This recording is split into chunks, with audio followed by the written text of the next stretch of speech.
was on the highway, and the fucking baby was running on the highway. Yeah, I know, right? Shit's crazy. So I get out the car, I start chasing the baby. In my mind, I'm like, why you running, baby? That's what I'm thinking, right? But I'm like, what do you do? Because I can't just grab the baby and throw the baby in the car. That's kidnapping. I fuck around, go to jail. I got a little butt. I'll get raped. I know they'll fucking rape me in jail. I ain't trying to get raped. So I had to make a decision. I was like, shit, what do I do? So I decided to adopt the baby. What I did was, I downloaded this app on my iPhone, this Adopt the Baby app, right? I put the barcode on the baby head. Boop. That way the baby knew he was my baby. I put the baby in the car, I go to pull off, I turn around, a deer was running towards the car. So I'm like, it's your boy Logos, and today I want to react to this Carlee Russell investigation, fake disappearance that happened over the past week. I wasn't aware of it when it actually occurred, I think on Wednesday or Thursday, and then I found out about it through talking to Ram and another one of our friends on Discord. So I'm really curious to see the exact timeline, all the stuff that she did do. Because I am aware that she searched up Amber Alerts, she got snacks, and then disappeared, quote unquote, and she basically staged this whole thing. But one thing that really stood out to me after doing a little bit of looking this stuff up on Twitter, that there was actually people still defending her after it came out that she made all this stuff up. And people are actually saying that people was looking for excuses or looking for a scapegoat. They never actually believed her. Even though the police force and people all across the country were praying for her and believing her story was to be true. I think it's really pathetic and also honestly upsetting that this woman made this stuff up, but honestly just as bad as people still defending her, saying that black women never get believed to begin with, so this stuff really doesn't matter what she did. Those people are pathetic, and they usually don't want to have any type of discourse. They just want to bitch, moan, and complain. So I don't respect them. I just laugh at them. Let's watch this video to see the timeline of events and see how crazy this woman really is. Let's get into it. Thank everyone for being here today. Besides me stands the team who played a significant role in this investigation. I want to thank our department, members of surrounding local law enforcement agencies, the FBI, Secret Service, United States Marshals, and ALEA for their assistance in this case. We said from the evening of July 13th, our focus would be the safe return of Carlee Russell. That occurred on Saturday, July 15th, approximately 49 hours after she called 911 and disappeared. From that point, our focus has been to determine Carlee's whereabouts during that time and what exactly took place. Let me say up front, this investigation is not over. We're still working this case, and we'll be working this case until we uncover every piece of evidence that helps us account for the 49 hours that Carlee Russell was missing. However, through the public interest, and in some cases, public fear, that this story has generated, we owe it to our citizens to tell them the facts that we have uncovered. So I will give you the facts that we know today. On July 13th, at approximately 8:20 p.m., Carlee left work from a business at the Summit. Surveillance video from her place of employment shows Carlee concealed a dark-colored bathrobe, a roll of toilet paper, and other items belonging to the business prior to her departure. She ordered food from Taziki's at the Colonnade and traveled there. She then traveled to Target on 280, where she purchased some granola bars and Cheez-Its. From there, she remained in the parking lot at that shopping center until 9:21 p.m. when she drove to I-459. Carlee communicated on her cell phone with individuals known to her while on her path of travel up to the point of calling 911 at 9:34 p.m. And at this time, we will play the 911 call in its entirety.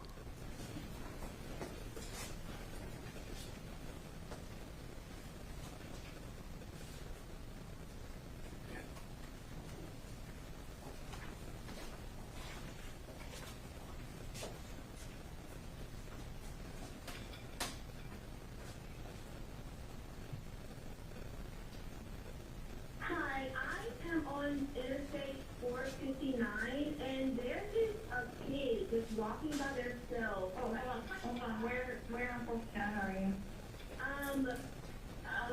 I'm right next to the exit 10 by the Pepper Med, like to get off by the Pepper Med. Okay, so you're before that exit? Yes.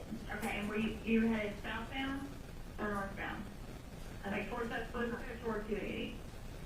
Towards Tuscaloosa. Okay. And was the child on the left or right side? On the right side. Were they walking northbound or southbound? They're walking towards Tuscaloosa. Walking southbound? Or how old do they look? Like a toddler, like maybe like 3 or 4. Did you pull over with them? Are you still with them? Yes. Okay, are you with the child right now? No, I'm not. I didn't get out of the car. I can see them though. Do you mind staying and keeping an eye on them until we get there? Yeah, sure, yeah. Okay, what kind of car are you in? I'm in a red Mercedes-Benz. Is that a sedan or SUV? Mercedes-Benz. I mean, it's a sedan. Sorry. Can you put your hazards on for me? Yeah, they're on. Okay. Did you talk to the child at all, or did you say anything to them? No. Okay. No. Do they look like they're injured? No, they don't. Are they white, like Hispanic, or Asian? They're white. Okay. Is it male or female? I think it's a boy, a little boy. White male? Okay. So is he wearing clothes? Yes. Okay. What is he wearing? It's a white t-shirt, and it doesn't look like he has any pants on. It looks like a diaper. He's 4 or Do you 5? see any cars anywhere? No, no cars anywhere.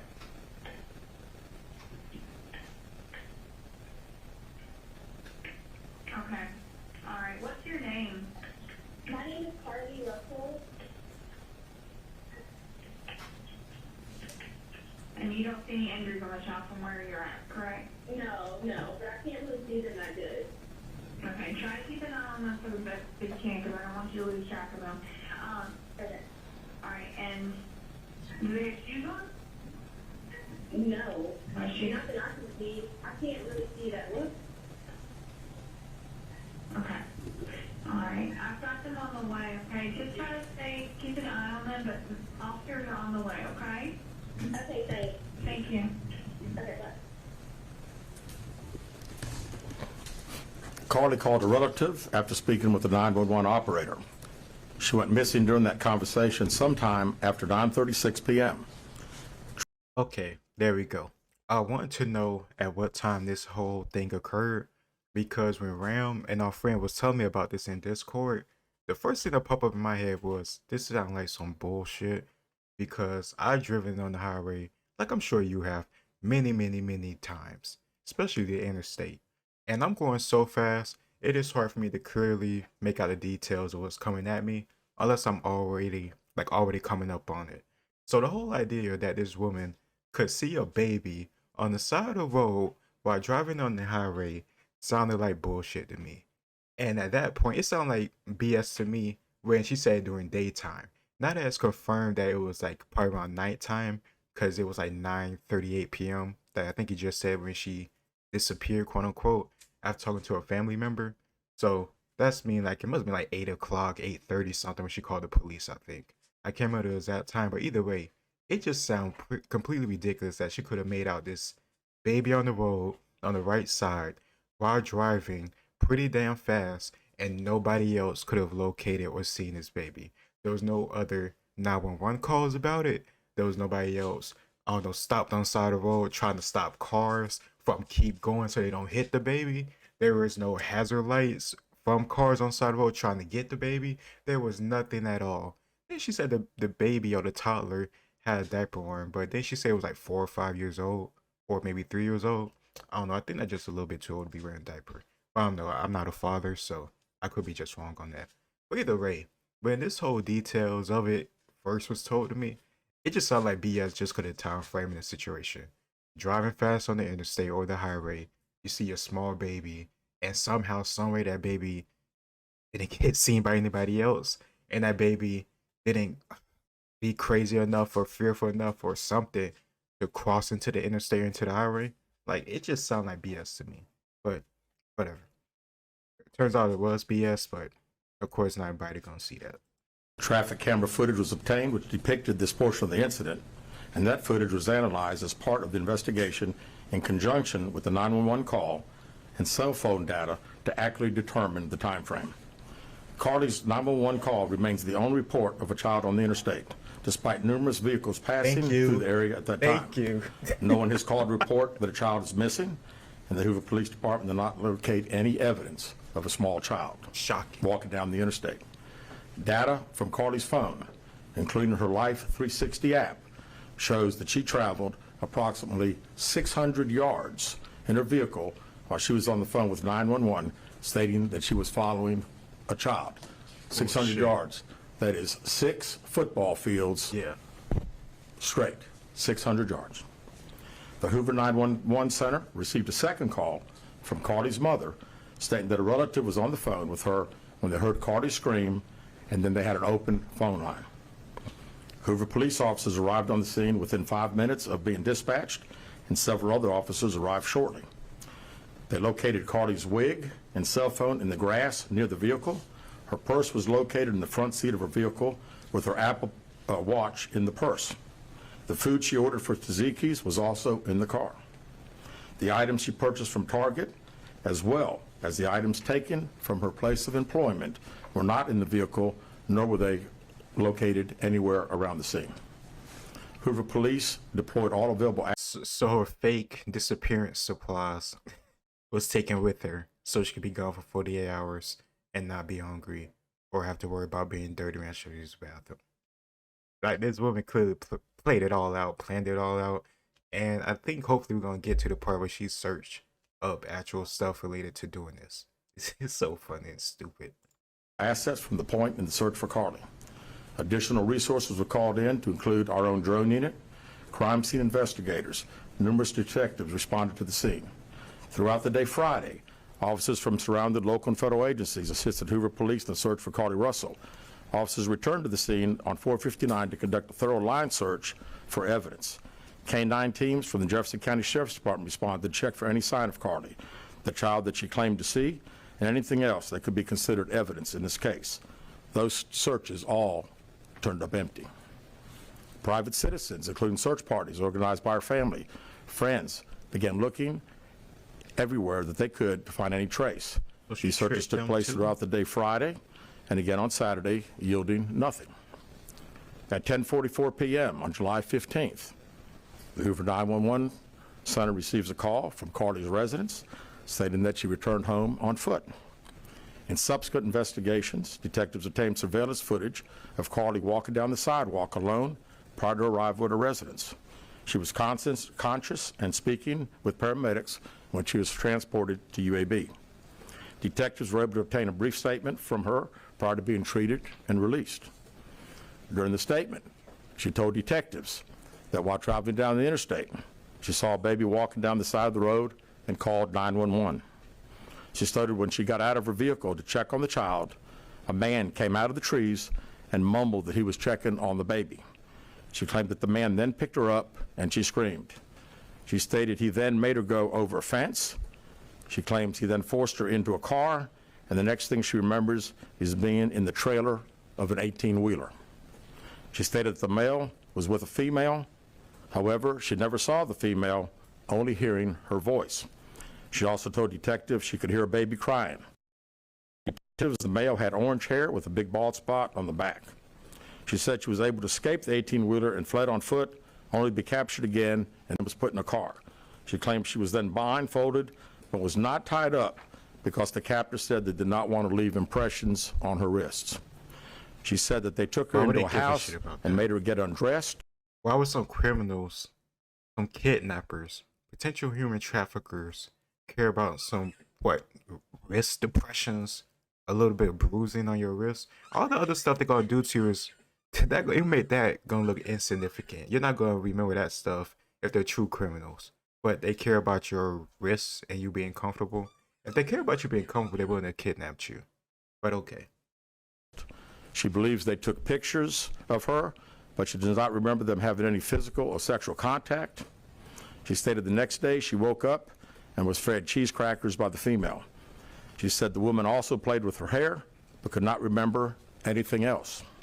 At some point, she was put back in a vehicle she claims was able to escape while it was in the West Hoover area. She told detectives she ran through lots of woods until she came out near her residence. During this interview, detectives noted that Carlee had a small injury to her lip, and she claimed that her head was hurting. She also had a tear in her shirt. Detectives also noted that she had $107 cash in her right sock.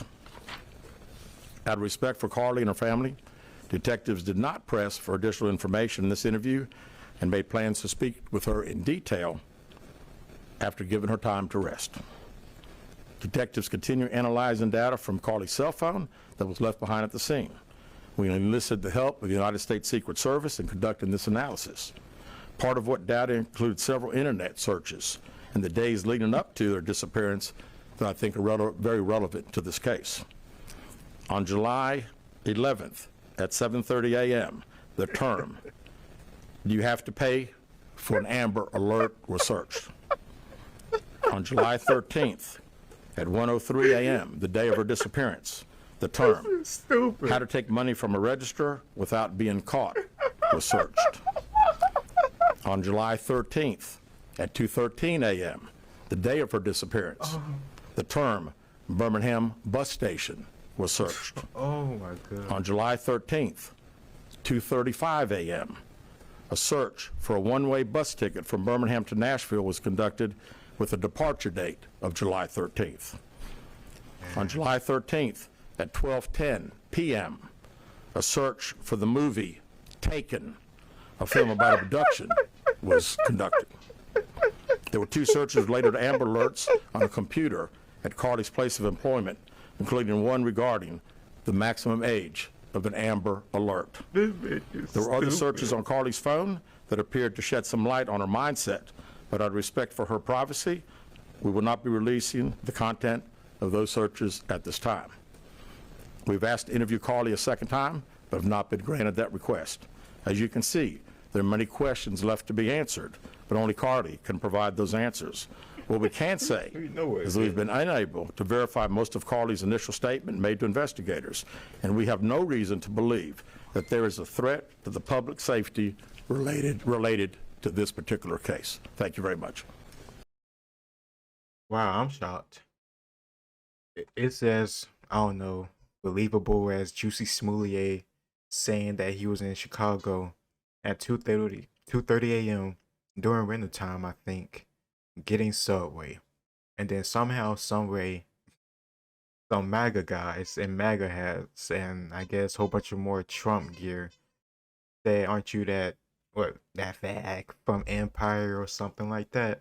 As if some extremely racist, backwards person is going to be aware of Empire and watch it enough to recognize him. As if Subway is open at 2:30 a.m. As if Juicy Smuliett couldn't afford to get his food delivered. As if I'm dumb enough to believe that bullshit to begin with. And then turns out he couldn't even get like an American guy to do it. He got like black dudes from the motherland. Like he got them from the heart of Africa. Like they were born in the sun, they gonna die in the sun. Dark Africans ain't gonna try to give them money to be Trump supporters, racist people, and motherfuckers ate up because they're fucking idiots. They're retarded. For the same reason people just automatically believe Carlee Russell, they didn't learn anything at all. They ain't just, these details really don't make sense. As of right now, I'm just say it's bullshit until more details come out. If it's real, I hope that she does make it home safely. I hope she doesn't get trafficked. But as of right now, honestly, it doesn't make sense to me why this stuff that is claimed to be happening is happening. But that's just how I feel about it. People can't do that. They gotta say, "Oh, she is real. She is telling the truth." And then even after the fact that they know that she isn't, it doesn't matter anyway because you never believed her to begin with because she's a black woman and black women are the most oppressed. We're not dishonest. The hardest to believe or the least trusted or the most oppressed creatures on the earth. Like even when you think of ants, black women are treated worse than ants. You think ants get stepped on? Fuck. You never talked to a black woman who shared her story because all her life she had to fight. And damn it, she'll probably trade her life for an ant's life if she could, because at least then she'll have a colony of other ants that give a damn about her. Because nobody gives a fuck about black women. Like seriously, this is where we live in now. And you can't just be honest, be rational, be logical and just step back and say, this doesn't make sense, and I don't give a damn how she look. I don't care about her gender. I don't care about her race. I don't care about her age. The detail just doesn't make sense to me. A baby. A baby on the side of the highway, just walking. Just fucking walking. Like, and nobody gonna call about it. Nobody gives a shit. That baby didn't walk into the road somehow. Some way you was able to catch it even though you speeding down in your BMW. Like, seriously? Like, come on. Like, how stupid am I supposed to be? Clearly, some people must be very fucking stupid or just gullible and naive because people really thought this shit was real and they still defend her actions after. Those are the type of people that truly hold us back. Because not only do you just allow pieces of shit like Carlee Russell to do what they do, you'll defend it no matter how messed up it is. Similar to gangster rap and niggas killing each other and such and so forth.